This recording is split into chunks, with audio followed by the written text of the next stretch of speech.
안녕하세요. 할텐서울 복음방송 주안의 하나 4부 시작합니다. 주안의 하나 4부는 제리 브리지스의 책 크리스천이 꼭 이겨야 할 마음의 죄를 읽고 함께 나누는 책 읽는 그리스도인과 은혜의 설교, 성경의 인물들과 사건을 만나는 바이블 드라마가 준비되어 있습니다. 먼저 책 읽는 그리스도인으로 이어집니다.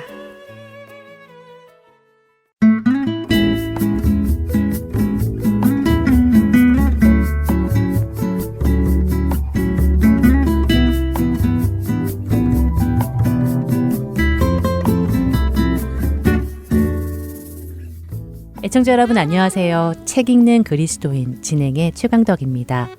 삶 속에 용인하고 용납하고 있는 죄가 무엇인지, 그리고 그 죄들을 어떻게 다룰 수 있는지 그 방법을 배워보는 시간으로 제리 브리지스 작가의 크리스천이 꼭 이겨야 할 마음의 죄라는 책을 나누고 있습니다. 한국 속담에 사촌이 땅을 사면 배가 아프다라는 말이 있습니다. 여러분은 이 속담에 대해 어떻게 생각하시나요? 동의가 되시나요? 아니면 아니 난 사촌이 땅을 사도 배 아프지 않아 오히려 기뻐 하는 마음이 드시나요? 그런 분들도 계시겠지만 사실 많은 분들이 사촌이 땅을 사면 배가 아프다는 이 속담에 공감하고 그렇기에 자주 사용합니다. 이 속담은 참 지혜로운 속담입니다. 이 속담이 말하려는 본질은 사촌에 관한 이야기는 아니기 때문입니다. 만일 이 속담을 이렇게 바꾸어 보면 어떨까요? 재벌이 땅을 사면 배가 아프다로 말입니다. 그러나 재벌이 땅을 사는데 배가 아픈 사람은 별로 없습니다. 사촌이 땅을 사면 배가 아프지요. 무슨 말씀을 드리려는지 감이 잡히시나요? 오늘 다룰 우리 마음속의 죄는 시기입니다. 제리는 시기라는 죄를 다루며 자신의 경험담을 이야기합니다. 목사이고 작가인 자신과 비슷한 친구 목사가 하나 있는데 그 친구는 세계 여러 나라에서 초청을 받아 강연을 하고 다닌다고 하지요. 언젠가 그 친구가 그렇게 많은 나라에 초청받아 다니는 것을 보고는 제리의 마음 안에 이런 생각이 든 적이 있다고 합니다. 나도 그 친구만큼 책을 많이 썼는데 왜 나에겐 그런 강연 초청이 없지? 라는 생각이었다고 하는데요. 제리는 그 순간에 자신이 친구를 시기할 뻔했다고 고백합니다. 그러면서 제리는 시기에 대해 이렇게 설명합니다. 시기는 나 아닌 다른 누군가가 이익을 누리는 것을 고통스럽게 분개하는 마음으로 의식하는 것이다. 그리고 나도 그런 이익을 누리고 싶다는 마음이 탐심을 발전시키기도 한다라고요. 그러면서 제리는 시기가 아무 때나 나는 것이 아니라 시기가 나게 하는 두 가지의 상황이 있는데 하나는 상대가 여러 면에서 나와 비슷한 조건에 있는 사람일 경우 시기심이 생기고 또 하나는 내가 가장 소중하게 생각하는 영역에서 나보다 앞서는 사람을 시기하게 된다라고 설명하지요. 그러면서 자신이 시기할 뻔했던 그 친구가 이 두 가지 상황 모두에 해당한다고 했습니다. 자신과 비슷한 직업과 일을 하면서도 제리 자신이 가장 소중하게 생각하는 책을 집필하고 사람들에게 영향력을 끼치는 그 부분에서 자신보다 더 두각을 나타내는 것에 시기심이 생길 뻔했다는 것이지요. 제리의 이야기를 읽으며 무릎을 딱 치게 되었습니다. 그렇구나. 그래서 사촌이 땅을 사면 배가 아픈 것이구나를 깨닫게 되었지요. 사촌이라면 결국 나와 비슷한 가정 환경에서 자라 비슷한 경우가 많지요. 그런데 나는 사지 못하는 땅을 산다면 아니 왜 나는 못 사는데 쟤는 사는 거지? 하는 마음이 생기는 것입니다. 생각해 보니 그렇습니다. 우리 마음 안에 시기심이 생겨날 때를 돌아보면 시기심이 나는 그 상대가 나와 전혀 다른 사람일 때는 거의 없는 것 같습니다. 나와 비슷한 수준의 사람, 바로 그 사람이 내가 얻고 싶었던 것, 내가 가지고 싶었던 것, 내가 이루고 싶었던 것을 가질 때에 시기심이 일어나지요. 시기란 내 것이 아닌 것을 내 것으로 만들고 싶어하는 마음입니다. 내 것이 아닌 그 사람의 것을 내 것으로 만들고 싶어하는 마음. 제리는 자신의 친구가 자신보다 더 많이 알려지는 것이 싫었다며 그것이 시기심의 시작임을 인정했습니다. 여러분은 언제 누구를 시기하시나요? 언제 시기심이 여러분의 마음 안에 생겨나시는지요? 나보다 별로 괜찮은 것 같지 않은 사람이 나보다 훨씬 나은 배우자를 만나 결혼할 때, 우리 아이보다 별로 똑똑한 것 같지 않은 남의 집 아이가 우리 아이는 받지 못하는 상을 받을 때, 나보다 별로 나아 보이지 않는 사람이 나보다 훨씬 사회적으로 성공할 때, 나보다 더 좋은 집을 더 빨리 사고, 더 좋은 차를 타고 다니고, 더 좋은 옷을 입고 다니는 것을 볼 때에 우리 마음 안에 시기심이 일어나지 않는지요? 사울은 이스라엘 여인들이 사울이 죽인 자는 천천히요, 다윗이 죽인 자는 만만이라고 한 것에 시기심을 느끼기 시작했습니다. 분명 그것이 사실임에도 그것이 사실인지 아닌지는 중요하지 않았습니다. 이스라엘 왕으로 기름 부음 받은 자신보다 더 인기가 올라가는 다윗을 보며 그의 인기를 자신이 가지고 싶어 했기에 시기심이 불같이 타올랐고 다윗을 미워하기 시작했으며 그를 죽이려 시도하기 시작했습니다. 성경은 시기를 투기라고도 번역하기도 하고 질투라고도 번역하기도 합니다. 시기든 투기든 질투든 그것은 죄라고 성경은 말씀하시지요. 육체의 일은 분명하니 곧 음행과 더러운 것과 호색과 우상숭배와 주술과 원수 맺는 것과 분쟁과 시기와 분냄과 당짓는 것과 분열함과 이단과 투기와 술취함과 방탕함과 또 그와 같은 것들이라. 전에 너희에게 경계한 것 같이 경계하노니 이런 일을 하는 자들은 하나님의 나라를 유업으로 받지 못할 것이요. 갈라디아서 5장 19절에서 21절의 말씀입니다. 제리는 시기심이 일어나는 것이 죄인 이유 첫째가 하나님의 주권을 인정하지 않는 것이기 때문이라고 지적합니다. 하나님께서 그 사람에게 주셨고 나에게 주시지 않은 것을 인정하지 못하는 것이라고 하지요. 또한 시기심이 일어나는 것이 죄인 이유 두 번째는 성도를 시기하는 것은 성도와 성도가 한 몸인 것을 깨닫지 못하기 때문이라고 지적합니다.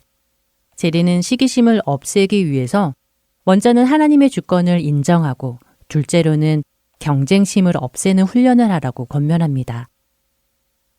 우리의 목적은 경쟁을 하는 것에 있지 않고 다른 사람보다 앞서는 것에, 위에 서는 것에 있지 않고 주어진 일에 최선을 다하는 것에 있음을 깨달아야 하는 것입니다. 시기심이 있는 이유는 세상 일이 자신이 원하는 대로 되기 원하는 욕심이 있기 때문입니다. 세상은 우리의 욕심대로 이루어져서는 안 됩니다. 내 생각대로, 내 욕심대로 이루어지는 세상은 우리가 살 수 없는 악한 세상이 될 것입니다. 나와 비슷한 사람들을 옆에 붙여주신 것은 그들과 경쟁하라고 하심이 아니라 그들과 동역하라고 하심일 것입니다. 시기심이 아니라 긍휼함을 가지고 서로를 섬기며 살아가는 우리가 되기를 바랍니다.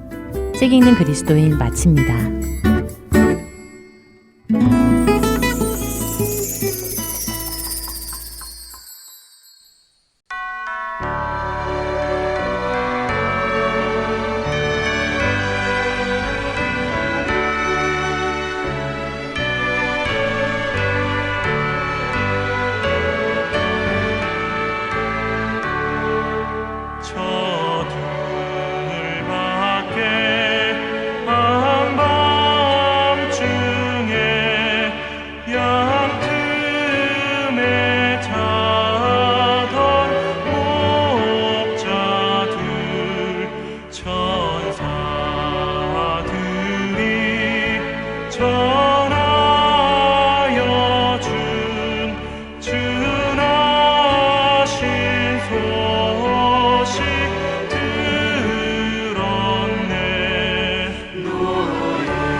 은혜의 설교로 이어집니다. 오늘은 아틀란타 한비전교회 이호샘 목사님께서 아멘 주 예수여 오시옵소서라는 제목의 말씀 전해 주십니다. 은혜의 시간 되시길 바랍니다.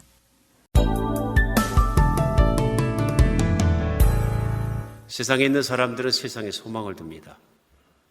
우리 세상에서 어떤 좋은 일에게 소망을 둡니다. 그러나 지나간 세월과 역사는 우리에게 무엇을 보여주냐 하면요, 세상에 소망이 없다는 걸 보여줍니다. 반대로 아무리 문명이 발전해도 과학이 발전해도 인간의 정말 능력이 커진 것 같아도 인간이 서로 잘 사는 문제에 대해서는 굉장히 무지하고 굉장히 무능력하다는 것을 보여줍니다.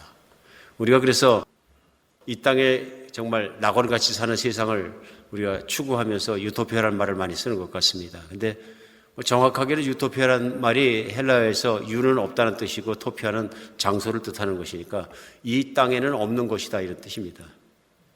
그 언어 그 자체가 주는 것은 무엇이냐면 이 땅에는 없는 곳이 낙원입니다. 근데 사람들은 유토피아를 만든다 그러면서 생각한다 그러면서 많은 생각들을 하는 것 같습니다. 우리도 인생을 살아가면서 이 땅에는 어떤 소망을 가는 것, 비전을 갖는 것, 꿈을 갖는 것을 계속 강조를 할 경우가 많이 있고 그것을 추구하기도 합니다. 그런데 우리가 분명히 알아야 될 것이 있습니다. 이 땅에는 사실은 소망이 없다 하는 것입니다.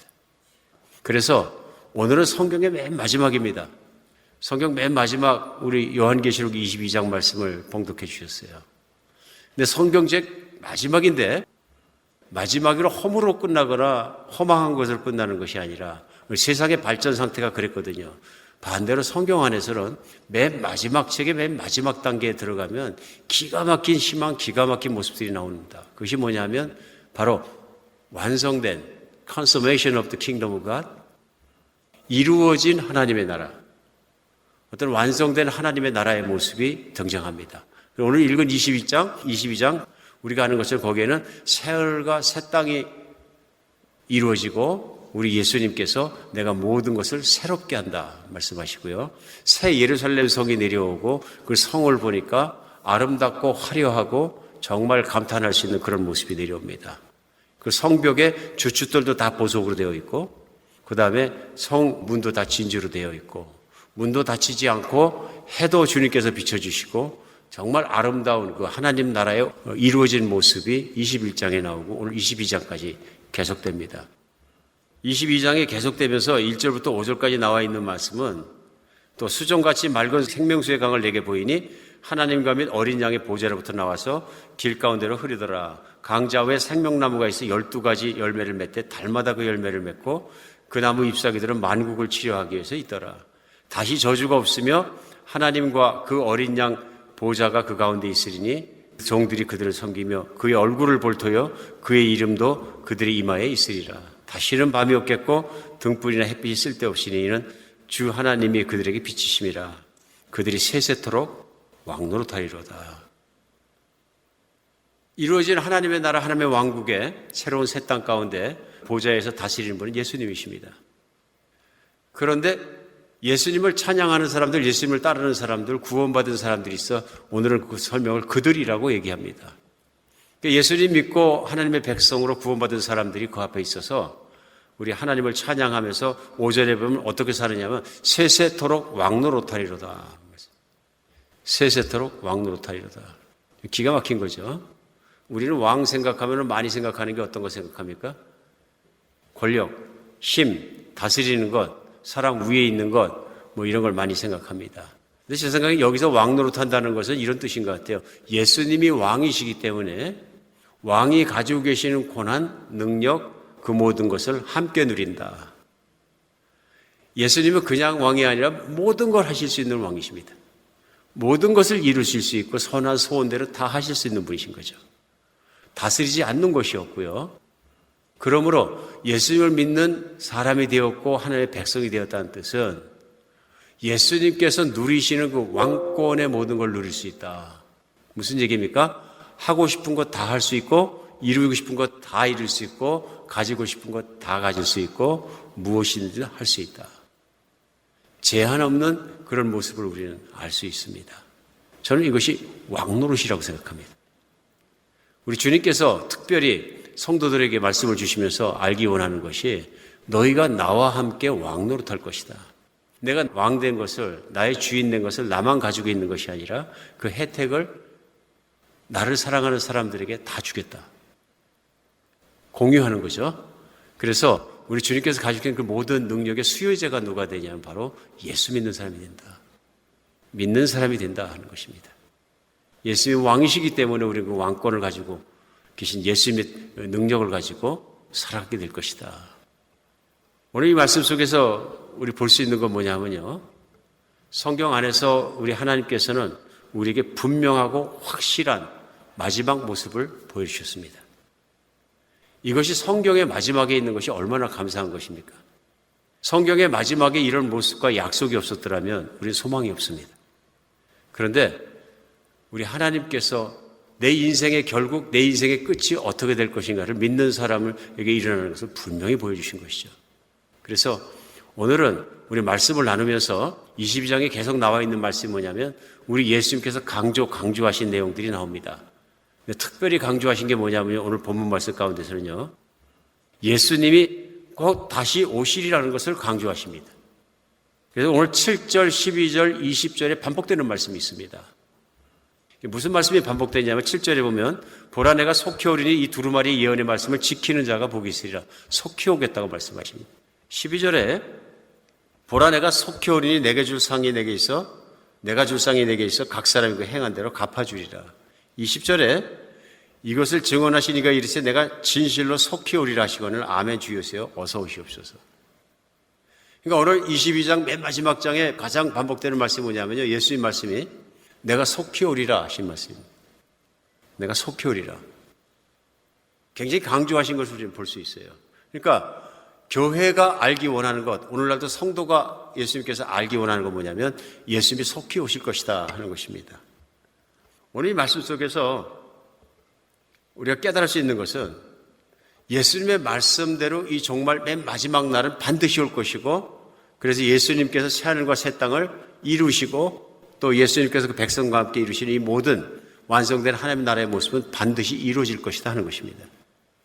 오늘 그러므로 우리 이 말씀 속에서 알 수 있는 것이 있습니다. 그것은 뭐냐면 이 땅을 살아가는 예수님을 믿는 그리스도인들이 예수님이 속히 오실 것을 믿고 기대하고 바라고 예수님이 속히 오시는 그 기대에 맞는 삶을 살기를 원하신다는 것을 알 수 있습니다. 왜 이렇게 말씀하실까요? 우리 10절에서 그걸 찾을 수 있습니다. 10절에 또 내가 말하되 이 두루마리의 예언을 말씀을 임봉하지 마라 때가 가까우니라. 속히 오시겠다는 말씀과 함께 때가 가깝다. 이렇게 무슨 얼전시를 두고 긴박함을 두고 말씀하시는 걸 볼 수 있어요. 때가 가까움으로 속히 돌아오실 예수를 준비하는데 뭘 하냐면 10절에 두루마리의 예언의 말씀을 임봉하지 말라 그러신 거예요. 그 말씀 뭐냐면 물론 여기서 두루마리 말씀을 요한계시록 말씀을 얘기하는 거죠. 요한계시록 말씀을 봉하지 말라는 얘기는 펴놓아라. 펴놓으라는 말씀은 그냥 모양으로 펴놓는 것이 아니라 읽어라 하는 말씀이죠. 그래서 요한계시록 1장도 시작하자마자 이는 예수 그리스도의 계시라 하고 말씀하신 게 뭐냐면 이 말씀을 읽는 자와 듣는 자와 그 기록된 대로 행하는 자는 복이 있도다 말씀. 요한계시록이 어떤 책이냐면 다쳐서는 안 되는 책이다 그런 얘기입니다. 무슨 말씀입니까? 요한계시록 교회가 많이 읽어야 된다. 개인적으로도 신앙생활에서 요한계시록은 많이 읽어야 된다. 말씀하고 계신 거죠 지금. 다쳐지지 않을 정도로 요한계시록을 읽어야 된다. 그 말씀이라고 믿어집니다. 왜 그럴까요? 중요한 말씀이 저 연결된다고 생각합니다. 봉인하지 말라 그러시면 때가 가까우니라 말씀하시고 좀 아까 말씀 나눴던 예수님 반복하는 말씀이 내가 속히 오리라 속히 오리라 속히 오리라 같은 맥락에 있습니다. 이 말씀은 무엇이냐 하면은 이 땅에 살아가면서 예수님이 원하시는 것 그리스도의 삶 속에 원하시는 것이 따로 있다. 그것은 뭐냐면 소망을 바라보고 살아라가 먼저입니다. 마태복음 24장에 보면 예수님이 이 땅을 떠나서 하늘로 올라가시기 전에 제자들에게 하신 마지막 강론들이 나와 있어요. 거기 보면 마지막 때 마지막 날 일어날 일들을 다 말씀해서 마치 요한계시록에서 우리가 볼 수 있는 것처럼 마지막 때 일어나는 상황과 세상의 모습을 보여주십니다. 그러면서 그때에는 마지막 시대 징조들이 다 보이고 첫째 기근도 나고 전쟁도 나고 지진도 나고 힘들고 또 적그리스도도 나타나고 또 하늘에도 기상의 변화가 일어나고 이 모든 것이 일어나겠지만 사람들은 어떻게 살 것이냐 하면 다 시집가고 장가가고 먹고 마시고 즐기고 살 것이다 얘기하십니다. 노아 때처럼. 그래서 노아의 방주의 문이 닫힐 때까지 사람도 모르고 있다가 비가 내리고 그때서야 아는 것처럼 사람들도 그렇게 살 것이다. 그러나 너희는 깨어 있으라 말씀하십니다. 너희는 깨어 있으라. 왜냐하면 인자가 내가 아무도 모르는 때에 갑자기 오리라.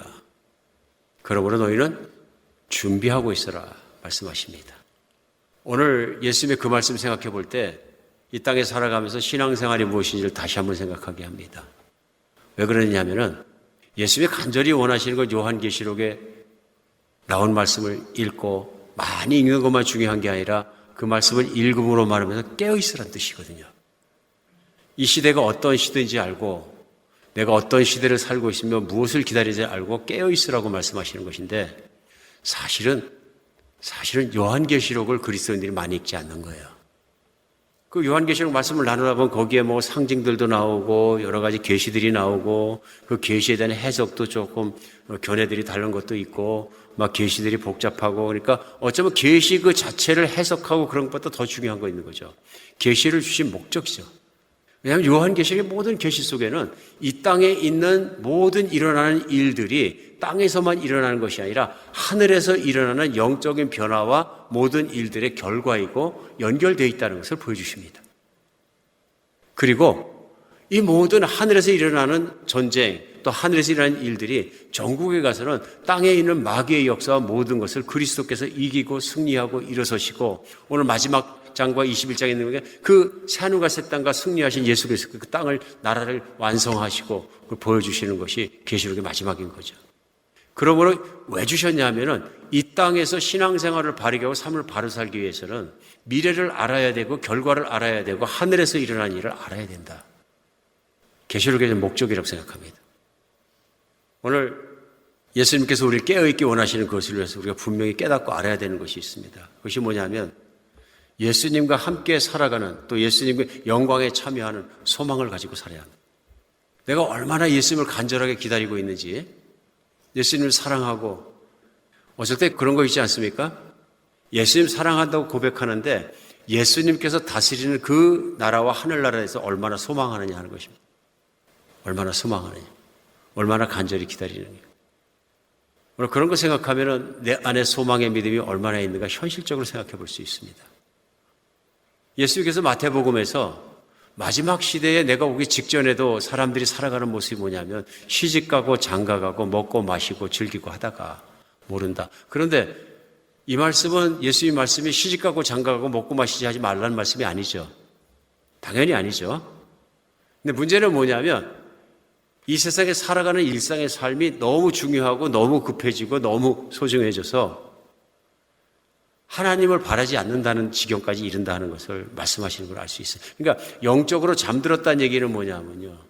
하나님과 예수 그리스도와 그리스도의 나라를 그만큼 사모하고 기다리고 않는 마음으로 살았다는 것입니다. 그렇기 때문에 영적으로 깨어있을 수가 없으니까 어떤 모습이 되냐면 세상 사람과 같은 모습이 된다. 세상 사람이 좋은 데 시집가고 좋은 데 장가가고 부자가 되고 출세하고 성공하고 누리고 그것이 인생의 소망으로 삼았다면 그리스도인은 하늘나라와 그리스도의 소망을 삼고 살아야 되는데 그리스도인조차도 세상을 살아가면서 그것을 소망으로 삼는 것이다. 그러다 보니까 예수님의 소망이나 하늘나라나 오늘 특별히 요한계시록 22장 말씀 같은 경우에는 이게 추상적인 얘기나 현실성 없는 얘기로 들릴 수 있고 보일 수 있다 그러지. 어떤 면에서는 당장 내 삶과 관계가 없으면 난 별로 관계가 없다는 느낄 수도 있다 그러지. 그럴 정도로 어쩌면 미래와 소망에 대해서는 무관심한 것 아니냐. 어쩌면 그것이 예수님께서 오늘 몇 번씩이나 반복하면서 내가 속효리라 하시면서 때가 가까우니라 깨어있으라 하시는 메시지를 생각해 보면 나의 영적 상태를 볼 수 있는 말씀이라고 믿으십니다. 내가 어떻게 신앙생활을 하고 있는가 하는 거예요. 나는 얼마나 소망을 가지고 매일매일 살아가고 있는가 하는 것입니다. 오늘 천국 소망을 가지고 살아가는 것이 성령 충만해야 일어나는 사건인 것을, 하나님이 그렇게 원하시는 것을 우리는 성경 곳곳에서 발견할 수 있습니다. 베드로전서 1장 3절로 4절에 보면 베드로 사도는 이렇게 얘기합니다. 우리 주 예수 그리스도의 아버지 하나님을 찬송하리로다. 그가 많으신 긍휼대로 예수 그리스도를 죽은 자 가운데서 부활하게 하심으로 말미암아 그들을 우리를 거듭나게 하사 산 소망이 있게 하시며 썩지 않고 더럽지 않고 쇠하지 않은 유업을 있게 하시나니 그 너희를 위하여 하늘에 간직하신 것이라. 무슨 말씀하는 거 아냐면요, 우리에게 거듭나게 하신 것, 그 이유는 4절에 보면은 썩지 않고 더럽지 않고 쇠하지 않는 유업을 있게 하신다. 곧 하늘에서 너희를 위하여 하늘에 간직하신 것이라. 이 산 소망이 무엇이냐면 썩지 않고 없어지지 않는 것입니다. 세상에 있는 모든 소망은, 세상의 모든 희망과 모든 것들을, 갖고 싶은 것들은 가져도 없어지는 것들입니다. 어떤 분이 허망한 얘기 하시더라고요. 우리가 흔히 얘기하는 가라지 세일을 가다 보니까 어떤 분이 베테랑이었던 거예요. 군인이셨는데 정말로 소중한 그 훈장들이 많이 있더래요. 근데 그 훈장을 또 알아보는 사람은 알아보잖아요. 이래 보니까 이건 어마어마한 국가의 기회를 해야지 받는 훈장이더래요. 이분 돌아가시고 나서 유품 정리하고 뭐 하면서 왔다 갔다 하다가 사람들이 내놨는데 훈장 10개를 10불에 팔더래요. 이게 세상 것이죠. 나라를 구해도 그분에게 물론 영광이 되었겠지만 남지 않아. 이게 썩어지는 소망, 없어지는 소망, 사라지는 소망인 거죠. 그러니까 세상에 아무리 큰 것이 돼도 소용이 없는 거죠. 우리가 살면서 이것저것의 소망을 가집니다. 부자가 되는 소망, 성공하는 소망, 사람들에게 인정받는 명예로워지는 소망, 많은 희망을 가지고 그렇게 추구할 수 있지만 전국에 가서는 없어지는 것이죠. 세상에 있는 것이 허망하다는 얘기입니다. 성경은 지구에 있는 세상은 종말에 가서 없어질 것에 대해서 말씀하시거든요. 심판받을 것이고 새하늘과 새 땅이 내려올 것이고 달라질 것에 대해서, 예수 그리스도께 새롭게 할 것에 대해서 말씀하시거든요. 그때가 되면 구창조는 다 심판받고 없어지는 것들이죠. 오직 예수 그리스도의 말씀대로 실현되고 말씀만 남는 것이죠. 남는 것에 대한 소망을 붙잡는 여러분과 제가 됐으면 좋겠습니다. 근데 예수님이 아무 때라도 돌아오셔서 그 종말이 일어난다는 긴박한 믿음이 없이는 어떻게 그렇게 살겠습니까? 그렇잖아요. 그게 깨어있는 것이거든요. 깨어있는 것이 힘들다는 생각을 가끔 합니다. 세상을 살면서 세상을 사는 것에 초점을 맞추고 이렇게 하루하루 살아가면서 보면 그런 마음이 듭니다. 오히려 오늘 종말이라든가 무슨 마지막 날에 질 예수 그리스도의 말씀이나 이런 것들이 멀리 들리고요. 나중은 들립니다. 그리고 죽고 나서 일어나는 문제는 맨 마지막의 문제. 먹고 살고 살아가고 오늘 잘 사는 게 제일 바쁘고 중요한 것이지, 멀리 죽은 다음에 일어나는 일이야 얼마나 멀리 있는 일이냐니까 멀리 있기 때문에 덜 중요하다고 생각할 경우가 많습니다. 오늘 우리가 깨달아야 되는 게 있습니다. 천국에서의 삶을 모르면 이 땅 가운데의 삶을 잘 모르게 된다 그래요. 천국에서의 삶과 미래의 삶과 이 땅의 삶이 연결되어 있다는 것입니다. 왜 그러냐면 이 땅에서 산 삶의 결과가 천국에 가서 살 때 주님으로부터 영향을 받는다는 것입니다. 우리 예수님 말씀 따라 사는 게 중요하거든요. 오늘 10절의 말씀이 그거예요. 이 말씀이 닫지 말아라, 열려있게 하라 하는 말씀은 이 말씀으로 말미암아 소망을 가지고 경각심을 가지고 이 땅에 살아갈 때 바르게 살라는 말씀이거든요. 그러니까 소망의 영을 가지면 하늘에 쌓는 삶을 살게 된다. 쉽게 생각하면 우리 쉽게 세상을 살아가면서 부자가 되고 싶어 합니다. 몇 년 전 한국에서는 유행의 것처럼 인사가 뭐냐면 부자 되세요. 사람들이 기분 좋다 그러더라고요. 누가 인사하는데 부자 되세요. 그러면 축복받은 기분인 거죠. 그게 이제 모든 사람들이 좋아하니까 부자 되세요가 인사가 될 만큼 부자가 되는 것은 많은 사람의 소원이 되어버린 것입니다. 말하지 않아도, 표현하지 않아도 부자 되는 거 싫어할 사람이 어디 있겠느냐. 돈 준다는데 싫어할 사람이 어디 있겠느냐.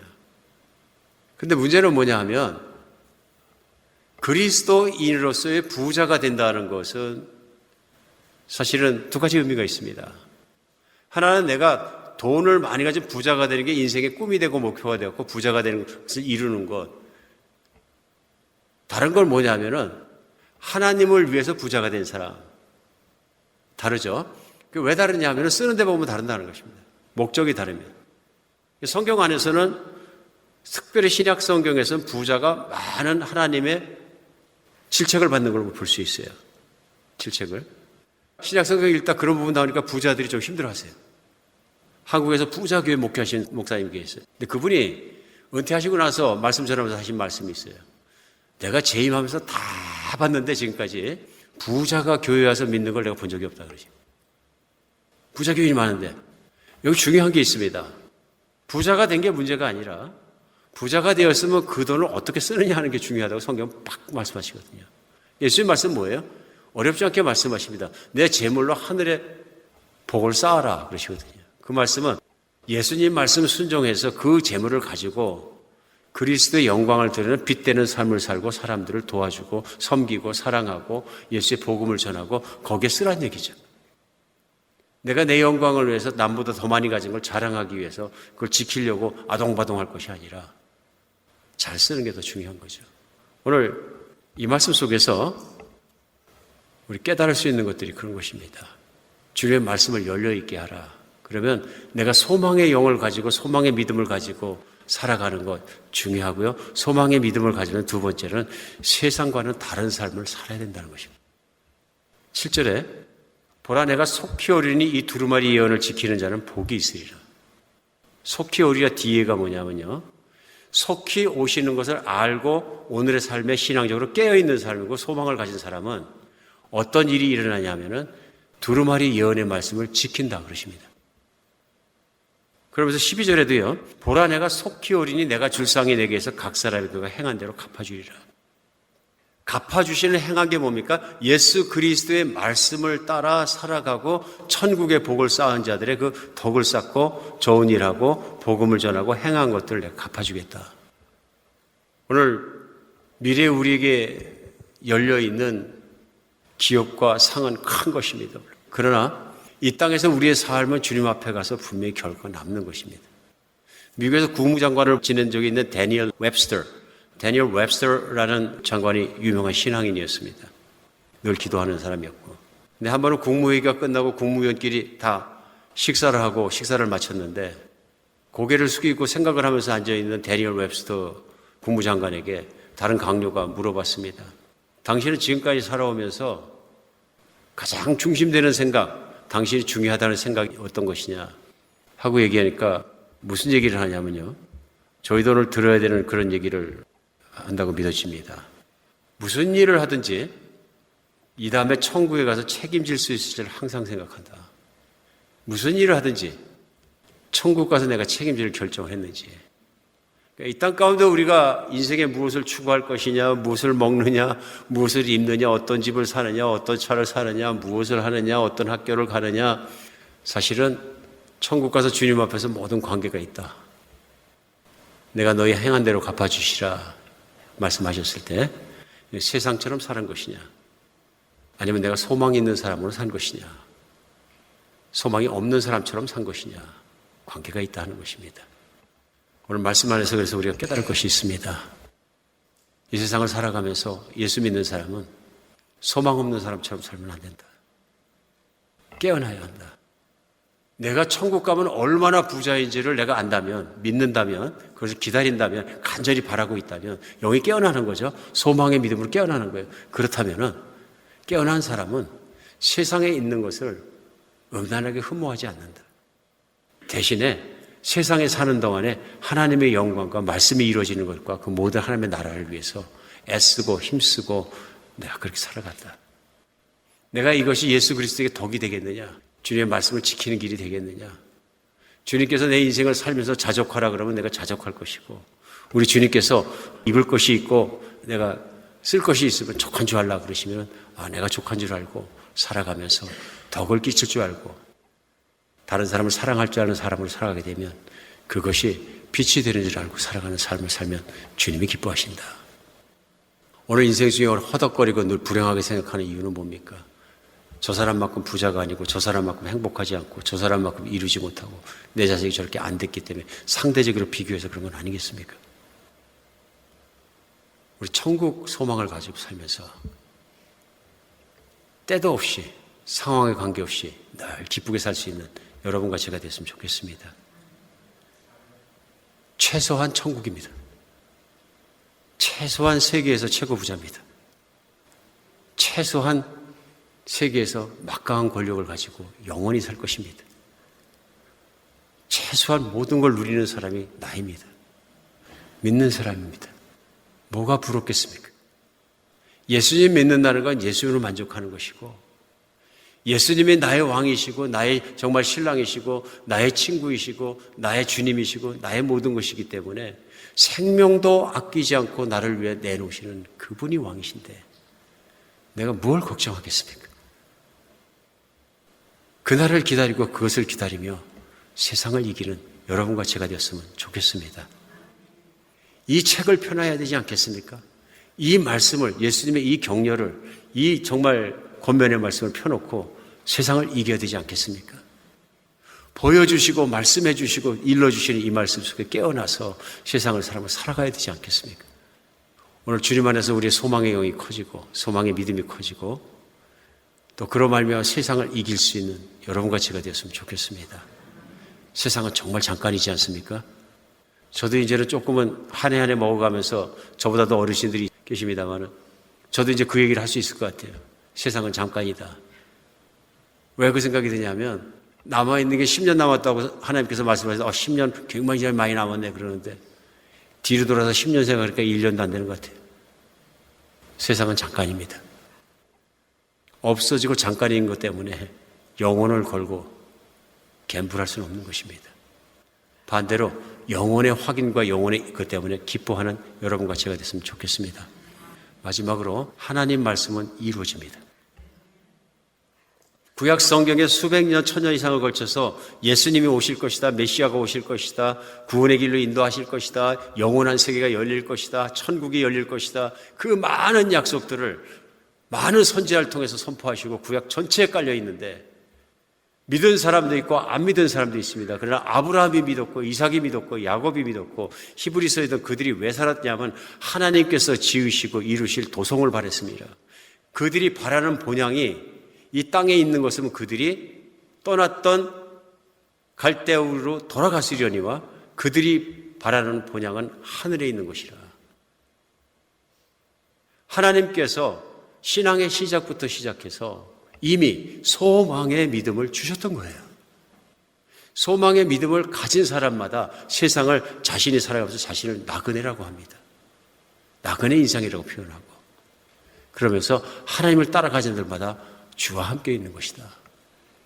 우리 믿음의 선배들이 그 말씀을 듣고 순종할 사람은 믿음의 사람으로 구원을 받고 우리 구약 성경에 그렇게 많이 선포됐던 그리스도가 오신다는 약속은 2000년 전에 예수님이 이 땅에 오심으로 이루어졌습니다. 그리고 이제 남은 약속 한 가지, 내가 다시 오겠다. 오늘 22장 마지막 3번씩이나 내가 속히 오겠다. 이 말씀은 반드시 이루어진다. 세상에 있는 건 다 없어지더라도 하나님 말씀은 이루어진다. 우리가 이 소망 붙잡고 확실히 없어지지 않는 것 붙잡고 소망으로 이기는 여러분과 제가 되었으면 좋겠습니다.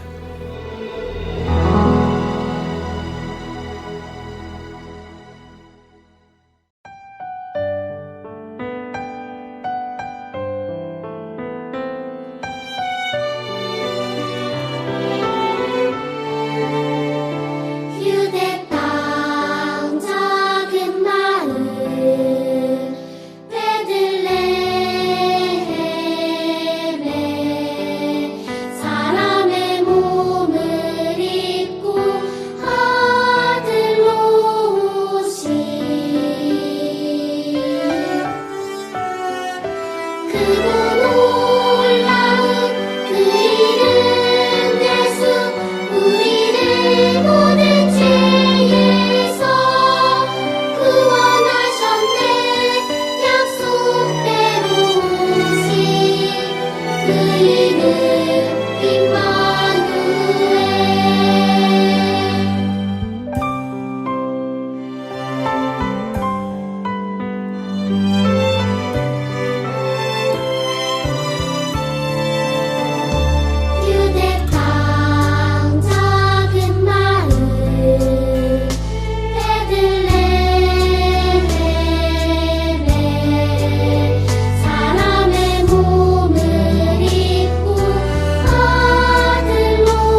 하트앤서울 복음방송은 더 나은 방송과 더 많은 방송을 제작하기 위해 편집 봉사자를 찾고 있습니다.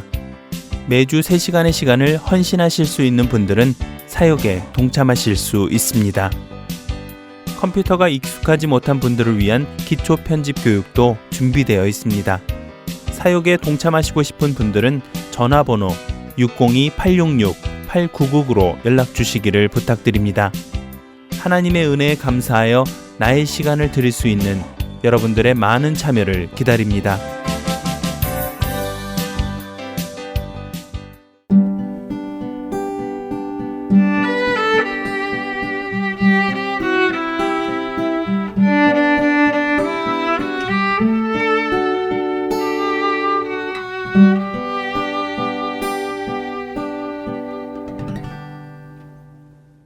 성경 속의 인물들과 사건을 만나는 바이블 드라마로 이어집니다.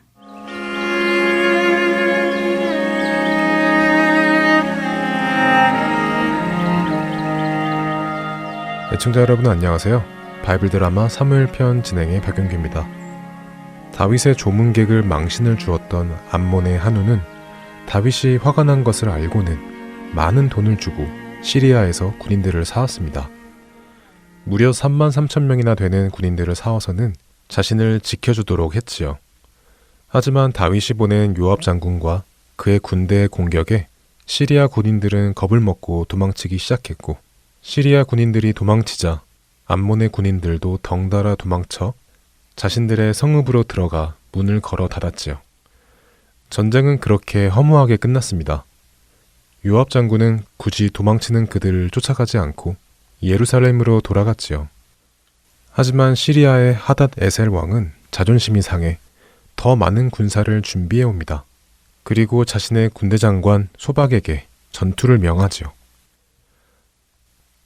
하닷 에셀이 더 많은 군사를 모아왔다는 소식이 다윗에게도 들립니다. 하닷 에셀이 더 많은 군사를 모았다고요? 아니, 전쟁을 해보지도 않고 무서워서 도망간 자들이 뭘 또 해보겠다는 것인지 모르겠군요. 전쟁은 숫자로 하는 것이 아닌데 말입니다. 자, 이번에는 내가 직접 나가서 그들에게 전쟁은 무엇인지 보여주겠소. 다윗은 군사를 이끌고 요단강을 건너 시리아 군대를 징벌하러 나갑니다. 소박 장군이 이끄는 시리아 군대와 다윗 왕이 이끄는 이스라엘 군대가 서로를 마주보고 대치했습니다. 여호와 하나님의 이름으로 저들을 심판하라! 이스라엘과 시리아의 전쟁이 시작되었습니다. 하지만 시리아 군은 아무리 많아도 이스라엘을 이기지 못했습니다. 그들은 다시 겁을 먹고 도망가기 시작했습니다. 다윗이 이끄는 이스라엘 군대는 시리아의 전차병 700명과 말을 탄 군인 4만 명을 심판했고, 시리아의 군대 장관 소박도 처형했습니다. 엄청나게 큰 승리를 이룬 이스라엘의 다윗. 지금껏 시리아의 하닷 에셀 왕에게 조공을 바치던 근처의 모든 왕들이 하닷 에셀에게 등을 돌리고 모두 다윗을 찾아와 화친을 부탁했죠. 다윗 왕이시여, 세상의 모든 축복을 다 받으시기 원하나이다. 어쩐 일이시여? 며칠 전까지만 해도 시리아의 하닷 에셀에게 군사를 주어 우리 이스라엘을 공격하려 했던 여러 지역의 왕들께서 어떻게 저를 찾아오셨습니까? 다윗 왕이시여, 그 무슨 섭섭한 말씀을 그리 하십니까? 다윗 왕께서도 아시듯이 저희가 무슨 힘이 있겠습니까? 그동안 하사데셀이 자기 힘으로 저희들을 내리누르며 협박을 해서 힘없는 저희는 그저 목숨이라도 건지고자 할 수 없이 도운 것이지, 저희는 결코 위대하신 다윗 왕을 해칠 생각은 꿈에도 없었습니다. 안 그렇습니까, 여러분? 아이고, 물론입죠. 다윗 왕이시여, 부디 저희에게 은총을 베풀어 주셔서 저희를 돌보아 주신다면 저희가 다시는 하닷 에셀은 물론 이스라엘을 늘 호시탐탐 공격하려는 암몬도 결코 돕지 않겠습니다. 나는 원래 전쟁을 좋아하는 사람이 아니요, 당신들이 이렇게 화친을 정해오니 내 당신들의 말을 믿고 당신들과 화평을 맺도록 하지요. 아이고, 감사합니다. 은혜로우신 다윗 왕이시여. 역시 다윗 왕의 마음은 하늘같이 높고 바다같이 기쁘십니다요. 이렇게 하여 이스라엘 주변의 많은 왕들이 다윗과 화친을 맺었고 다윗과 다윗이 다스리는 이스라엘은 평온한 나날을 맞게 됩니다. 평온한 나날이 지나고 다음 해 봄이었습니다. 다윗은 지난번 이스라엘을 공격하기 위해 시리아군을 샀던 암몬을 정벌해야겠다고 생각했습니다. 시리아 군들은 심판했지만 원래 이 전쟁을 시작했던 암몬은 심판하지 않았기 때문이지요. 그래서 다윗 왕은 요압 장군과 그의 군대를 암몬성으로 보냅니다.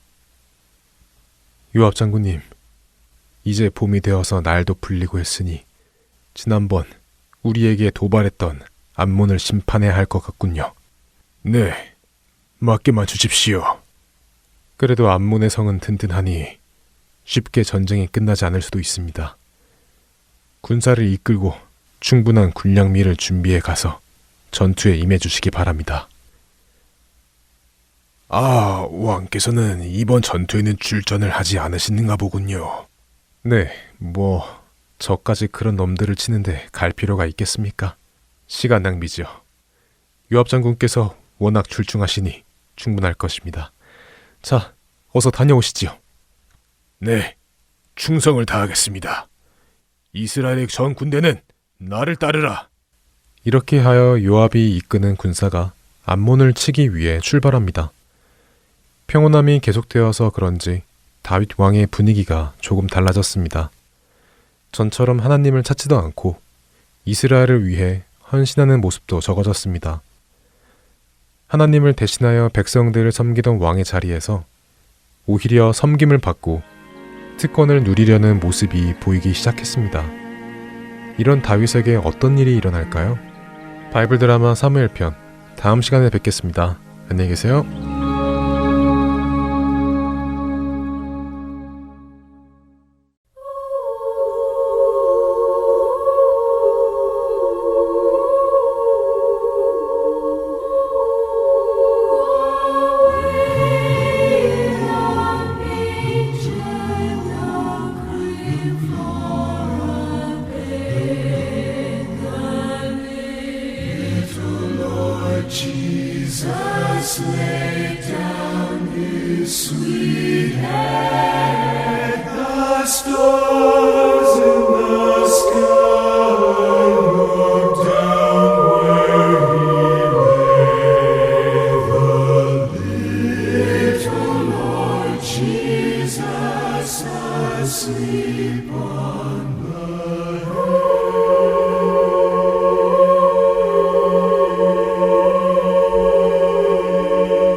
주안의 하나 4부 준비된 순서는 여기까지입니다. 언제나 주 안에서 충만한 은혜와 평강을 누리시길 소망하며 오늘은 여기서 마치겠습니다. 다음 시간까지 안녕히 계세요. 고맙습니다.